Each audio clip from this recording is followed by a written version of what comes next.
अस्सलाम वालेकुम नाज़रीन, मां आहियां शुएब अली उमरानी ऐं तव्हां ॾिसी रहिया आहियो BR टाइम न्यूज़। सभ खां पहिरियां शामिल कंदासीं हीअ report. Jamshoro high tension power line में फनी ख़राबी, हेस्को ऐं कराची खे बिजली फराहमी बंदि। हैदराबाद टंडो मोहम्मद खान टंडोवाला यार मटियारी ठटो बदीन समेत 12 ज़िलनि जी बिजली बंदि। कराचीअ जो वॾो हिसो बि बिजलीअ खां महरूम थी वियो।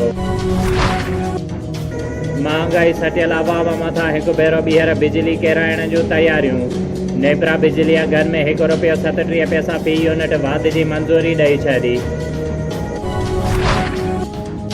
महांगाईअ जी सोनामीअ में अवाम ॿुॾी रहियो आहे, पर हुकूमत खे अवाम जो को बि अहसासु नाहे। ईंदड़ हुकूमत पीपल्स पार्टी ठाहींदी। बिलावल भुट्टो ज़रदारीअ चयो आहे त असांजी हुकूमत पारां शुरू कयल बेनज़ीर इनकम सपोर्ट प्रोग्राम खे तब्दील करे एहसास किफ़ालत जो नालो ॾिनो वियो आहे। नून लीग जी नायब सदर मरियम नवाज़ जी वफ़ाक़ी सरकार ते सख़्त तनक़ीद। 3 सालनि जी हुकूमत जी कारकर्दगीअ खे तबाही करार ॾेई छॾियो। मरियम नवाज़ चयो आहे त हुकुमराननि सां कंहिं बि क़िस्म जी ॻाल्हि ॿोल न थींदी। मुल्की हालतूं तब्दील थी वियूं। नवाज़ शरीफ़ जल्द ॾे वापसि ईंदो। नून लीग जे सदर शहबाज शरीफ़ चयो आहे त पाकिस्तान मीडिया डेवलपमेंट अथॉरिटी कारो कानून आहे जंहिंखे हर फारम ते रोकींदासीं। पार्टी अॻवाननि जे इजलास दौरान ॻाल्हाईंदे शहबाज शरीफ़ चयो त कारे कानून खे रोकण लाइ अपोज़िशन जी गॾियल कमेटी जोड़ी वेंदी। सिंध हाई कोर्ट समूरनि खातनि में OPS ते मुक़रर ऑफिसर्स खे फौरी तौर हटाइण जो हुकुम ॾेई छॾियो। अदालत सिहत खाते में बि समूरनि जूनियर ऑफिसर्स खे हटाइण ऐं इंतिज़ामी उहिदेदारनि लाइ धार केडर जोड़ण जो हुकुम ॾेई छॾियो ऐं चयो त रुॻो MPH डिग्री रखंदड़नि खे इंतिज़ामी उहिदा ॾिना वञनि। वज़ीर आज़म इमरान ख़ान चयो आहे त पाकिस्तान में लॻभॻि 2 करोड़ ॿार स्कूल नथा वञनि, जेको अलमेह खां घटि न आहे। इस्लामाबाद में तक़रीब खे ख़िताब कंदे वज़ीर आज़म चयो त बदकिस्मतीअ सां असां ॿारनि जी तालीम ते ध्यानु न ॾिनो। ॿारनि खे तालीम ॾियारणु रियासत जी ज़िम्मेवारी आहे। घोटकीअ में बिलावल भुट्टो ज़रदारीअ सां गॾु सिंध जो वॾो वज़ीर सैयद मुराद अली शाह, सूबाई वज़ीर नासिर हुसैन शाह, MNA सरदार मोहम्मद बख्श खान महर, सूबाई वज़ीर अब्दुल बारी पतावी ऐं ॿिया गॾु हुया। बिलावल भुट्टो ज़रदारीअ जे पहुचण ते जियालनि ऐं पिंडाल में वेठल औरतुनि पारां शानदार इस्तक़बाल कयो वियो। बिलावल भुट्टो ज़रदारी ऐं वॾे वज़ीर सैयद मुराद अली शाह सरसो पारां अवाम जे गुरबत घटाइण वारे प्रोग्राम जो इफ़्तिताह कयो। बिलावल भुट्टो ज़रदारी मुख़्तलिफ़ ज़िलनि मां आयल औरतुनि खे गुरबत जे ख़ात्मे लाइ चेक पिणु ॾिना। STP नवाब शाह अॻवाननि मथां कूड़ा केस दाख़िल करे गुम करण ख़िलाफ़ दौड़ में एहतिजाजी मुज़ाहिरो। STP कारकुननि तहलके सदर अली बख्श लगारी, जनरल सेक्रेटरी GN कीरियो, सिटी सदर ज़फ़र बिरोही, इमदाद डायरी, अमीन चांडियो, SUP अॻवान डॉक्टर मुजाहिद रुस्तमानीअ जी अॻवानीअ में कारकुननि प्रेस क्लब दौड़ अॻियां एहतिजाजी मुज़ाहिरो करे सख़्त नारेबाज़ी कई।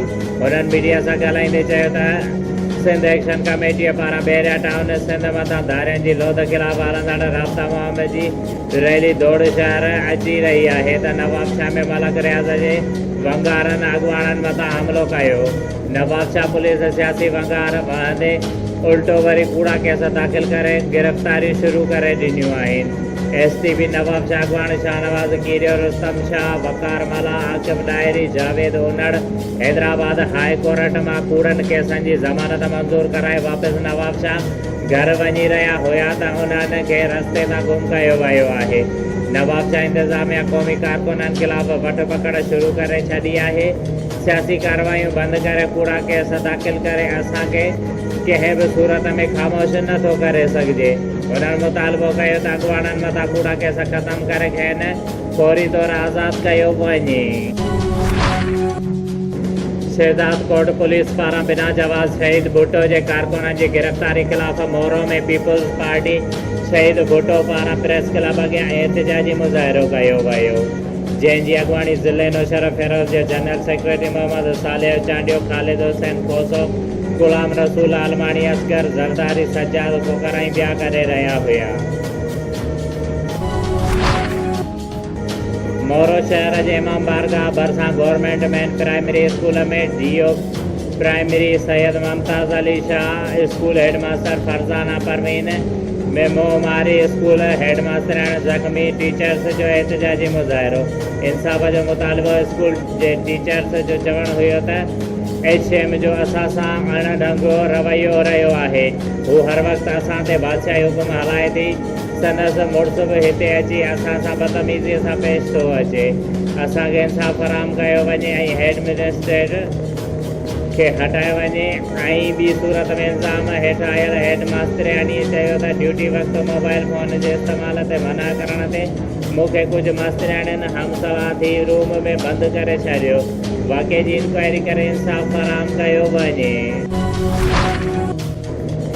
सूबाई वज़ीर अक़लियती मामला ग्यालचंद इसराणीअ जे एज़ाज़ में सेठ भरपूर लाल क्योलानी ऐं सेठ महेश कुमार क्योलानी शहीद बेनज़ीराबाद में GTK काटन फैक्ट्रीअ में मांजाने जो एहतमाम कयो वियो ऐं उन में सूबाई वज़ीर जो कलमदान संभालण ते मुबारकबाद पेश कई वई।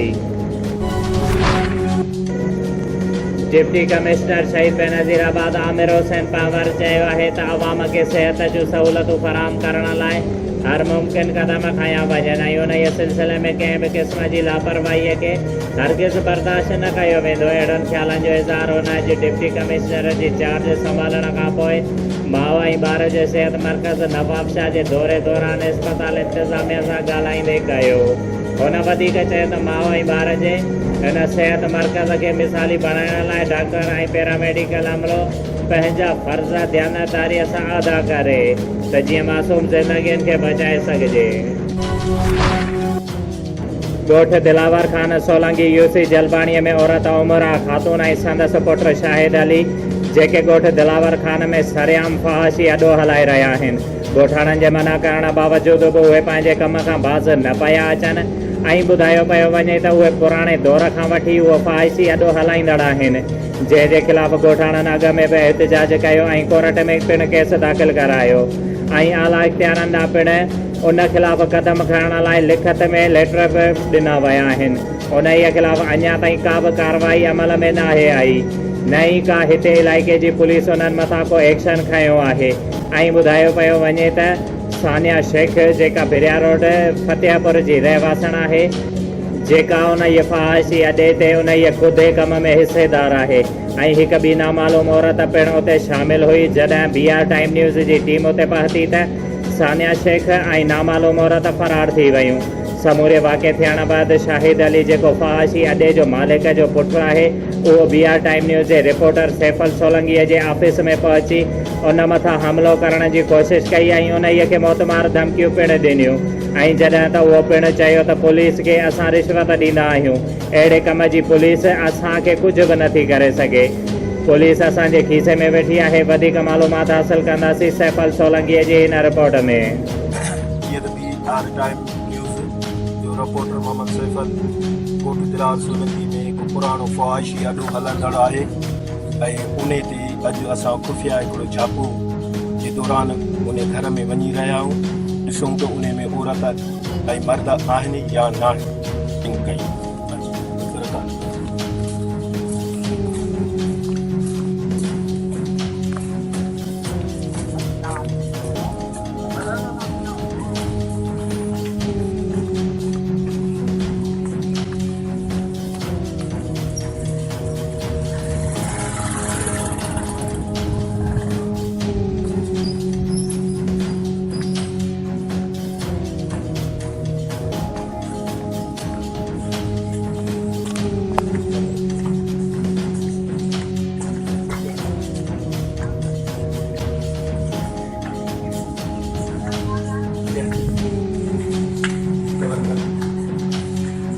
हीअ हिकिड़ी औरत आहे जेका हीअ धंधो कंदी आहे कवर कर।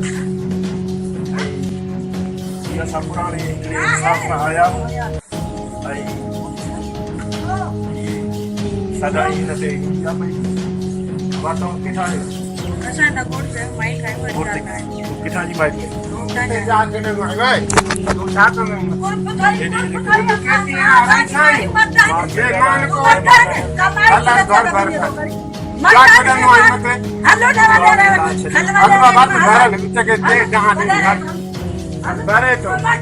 फहाशी अदा ॿुधाइण ऐं असां ॻोठा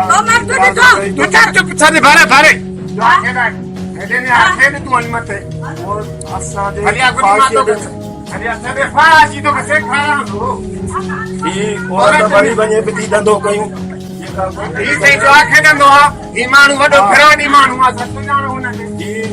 नंबर माण्हू जेके आहिनि तमामु हलाईंदा आहिनि पिया ऐं हिन में ख्वाहिशी थींदी आहे अचो अचो अचो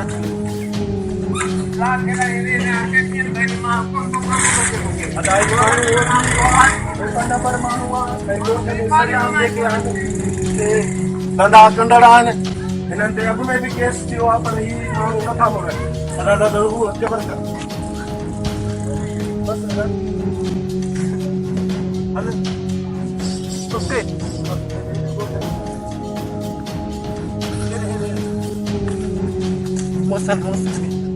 ॻोठ में फहाशी अॾो जेको हलंदड़ आहे उन में हींअर औरत वई आहे तव्हांजो छा तस्दीक आहे त इहो सही आहे ग़लति आहे ग़लति आहे इहो कमु ॻोठ जे लेवल सां इहो कमु ग़लति आहे छो जो हिते अहिड़ो कमु न थिए त बहितर आहे पर छा कजे हिते हितां जो दौर ॾिसो साम्हूं तव्हांजो छो जो जेको बि आवाज़ उथारींदा हुन जा नाला ईंदा आहिनि तव्हां पंहिंजे जाइज़ कम ते आहियो तव्हां पंहिंजो कमु छिके रखो हीअ मामा उमिरि हिननि जा त ग़लति कम आहिनि शायदि हिननि जा कम ग़लति आहिनि हलाईंदड़ आहिनि हा ऐं हिननि जे हींअर घर में छापो हुयोसीं जेका औरत हुई ऐं कुझु मर्द भॼी विया ऐं हीअ ॻोठाणा आहिनि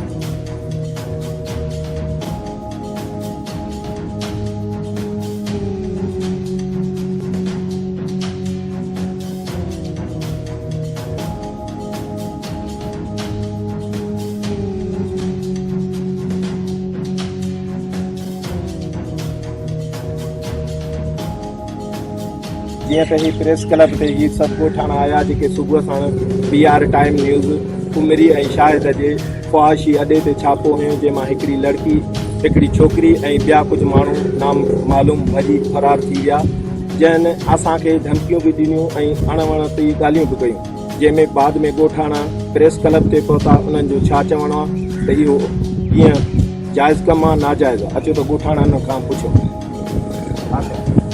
कमु सही आहे वाक़ई एॾो हलाईंदड़ आहे ऐं हिन वटि मायूं अचनि वञनि थियूं असां ॻोठाणनि खे सफ़ा तंग कयो अथई जीअं ॿार बचो असांजो निकिरी साह नथो करे ऐं बिल्कुलु सची ॻाल्हि आहे हिनखे असां ॿ टे चकर झलियो ॻाई तो असां बाबा कमु न कर ॿ टे चकर छापा बि हणाया अथऊं अॻु में बि कई चकर पुलिस आई आहे पर हीअ मुड़े नथी बुधी इन जे करे असां इन करे गवर्नमेंट खे बि असां ॿुधायूं अपील था कयूं त हिन ते एक्शन कयूं वञे त जीअं असां कानूनी कार्रवाई कई अदा जीअं BR टाइम न्यूज़ जीअं सुबुह जो 10 बजे उमिरी ऐं शाहिद जे घर ते छापो हुयो जंहिंमें फहाशी कुझु लड़कियूं छोकिरियूं मायूं हुयूं ऐं कुझु नामालूम मर्द फहाशी क़िस्म सां आया जेके भिटियूं भिटी हलिया विया असां रखाइयूं जे हिसाब सां तव्हां ॻोठाणनि जो छा चवंदा असांजे असांजो हिकु त SSP साहिब नौशर ऑफिस खे मुतालबा पताफी साहिब खे त हिननि अहिड़नि कमनि ते एक्शन खयो वञे ऐं पहिरीं ॻाल्हि त जेका हीअ छोकिरी असांजे ॻोठ मां हींअर भॻी आहे जेका तव्हां छापो हुयो जंहिंमें असां बीठा बि हुयासीं त इहा वेझी का उमिरी मिसमात उमिरी जा